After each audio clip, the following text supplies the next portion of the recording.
Daisy Jail Farm Park, first one of its kind in India, now in Hyderabad. 50% discount on Magic Pass. ఈరోజు ఉగాది సందర్భంగా power star జనసేనాని పవన్ కళ్యాణ్ గారు పిఠాపురంలో ఒక ఇల్లు తీసుకొని ఈ పవిత్రమైన ఉగాది రోజున గృహప్రవేశం చేస్తున్న సందర్భంగా నేను వారిని కలిసి నా శుభాకాంక్షలు అందజేయడానికి వారి సమయం తీసుకుని నేను వచ్చి వారిని కలవటం జరిగింది. అందుకని వచ్చా.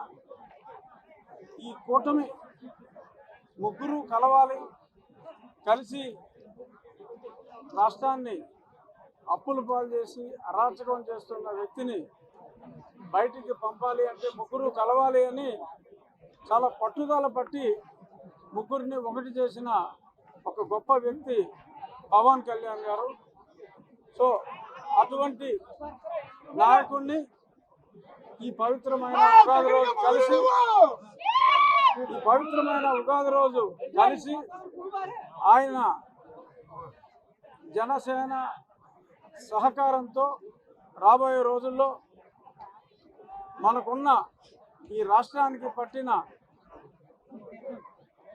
దరిద్రాన్ని అనొచ్చేమో అనేద్దాం, ఈ డ్రగ్ ఆంధ్రప్రదేశ్ని, ఈ బ్యాడ్ ఇమేజ్ని, రుణాంధ్రప్రదేశ్ అనే బ్యాడ్ ఇమేజ్ నుంచి బయటపడేయాలి అంటే చంద్రబాబు నాయుడు గారు, పవన్ కళ్యాణ్ గారి సారథ్యం చాలా అవసరం. కాబట్టి దీని గురించి మరింత చొరవ తీసుకొని వీలైనన్ని ఎక్కువ మీటింగ్లు, అలాగే నేను అసెంబ్లీకి చేస్తానా పార్లమెంట్కి చేస్తానా అనేది ఇంకా అస్పష్టత కాస్త ఉన్నప్పటికీ నేను ఎక్కడ పోటీ చేసినా వారు వచ్చి క్యాంపెయిన్ చేయాలని కూడా వారి సహకారాన్ని కూడా నేను కోరటం జరిగింది. ఎప్పటి నుంచో కూడా పవన్ కళ్యాణ్ గారికి నాకు చాలా సన్నిహిత స్నేహం ఉంది. వాళ్ళ అన్నగారితో ఇంకా ఎక్కువ స్నేహం ఉంది. చిరంజీవి గారు నేను మంచి స్నేహితులు. అదే స్నేహభావంతో ఆయన తప్పకుండా ఈ విజయానికి అండగా ఉంటానని చెప్పి నాకు అష్యూరెన్స్ ఇవ్వడం జరిగింది. వారికి నేను ఎంతో రుణపడి ఉన్నాను. జై జనసేన, జై తెలుగుదేశం. రాబోయే రోజుల్లో వదిలించేద్దాం. మీరు అందరూ సహకారం. ఏం మాట్లాడాను ఎలా చెప్తాను? అలా చెప్పి మాట్లాడా, చాలా విషయాలు మాట్లాడాను. ముందే నేను చెప్పేశాక నువ్వు అడుగుతావు ఎంపీయా ఎమ్మెల్యే అని. పవన్ కళ్యాణ్ గారు 48 గంటలు వెయిట్ చేయము. ఇన్నాళ్ళు వెయిట్ చేసాం. 48 గంటలు వెయిట్ చేయండి. నాకు ఎవరో లేరని మొన్నటిదాకా సాక్షాడు జగన్మోహన్ రెడ్డి కూశారు. నాకు ఇప్పుడు తెలుగుదేశం ఇంతమంది జన సైనికులు ఉన్నారు. నాకు ఇంకేంటి భయం? నేను ప్రజాక్షేత్రంలో చట్టసభల్లో ఉంటా. అది లోక్సభ, శాసనసభ, అనదర్ 48 hours. ఎంతమంది ఎన్ని ప్రయత్నాలు చేసినా 28% అంటే 65,000 పైగా మెజారిటీతో ఆయన నెగ్గుతారు. అది ఖాయం. ఎన్ని ప్రయత్నాలు చేసినా జగన్మోహన్ రెడ్డి వచ్చి ఇక్కడ బస్సు వేసుకుని ఇక్కడ కూర్చున్నా 65,000 మినిమము.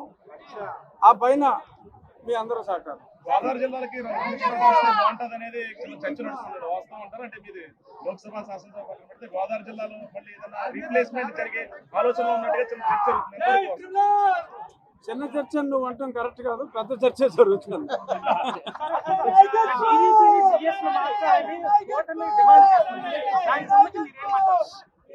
డెఫినెట్గా ఆ మార్పు జరుగుతుంది. ఇవాళ ఒకరిని లేపేశారు కదా, కొల్లి రఘురామరెడ్డి. అన్ని కేసులు చంద్రబాబు నాయుడు గారి మీద నానా దొంగ కేసులు పెట్టాడు.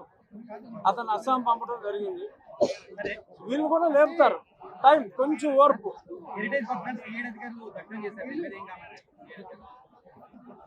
కామెంట్ ఏముంది? మొత్తం నెటిజన్లు అందరూ కామెంట్ చేస్తూనే ఉన్నారు. పోలీసుడు పనికి మాలిన ఎక్స్క్యూజ్ చెప్పాడు. ఏంటి పోలీసుడు చెప్పింది? మేము కొన్ని జెరాక్స్లు సరిగ్గా రాకపోతే రాని తగలేరుతూ ఉన్నారు. ఓన్లీ హెరిటేజ్ కాగితాలే జెరాక్స్లు సరిగ్గా రాలేదా? ఏదో చంటి పిల్లడు చెప్పినట్టు చెప్తున్నారు. సో వాళ్ళందరూ పాపులు శిక్షించబడుదురు. పొత్తులో భాగంగా చాలా మంది సీనియర్లకి టికెట్ రాలేదు. అందులో అనపర్తి ఇంకా ఆయన పోరాటం చేస్తా ఉన్నారు. బీజేపీని రీప్లేస్ చేయడానికి టికెట్ ఇవ్వండి. అందులో మీరు ఉన్నారు, ఇంకా చాలా మంది సీనియర్లు ఉన్నారు. అంటే ఈ రకంగా మా అందరికీ ఒకసారి న్యాయం జరుగుతుంది అనుకుంటున్నాను. సుమన్ టీవీలో మీ పర్సనల్ అండ్ బిజినెస్ ప్రమోషన్స్ కోసం కింది నెంబర్కి కాంటాక్ట్ చేయండి.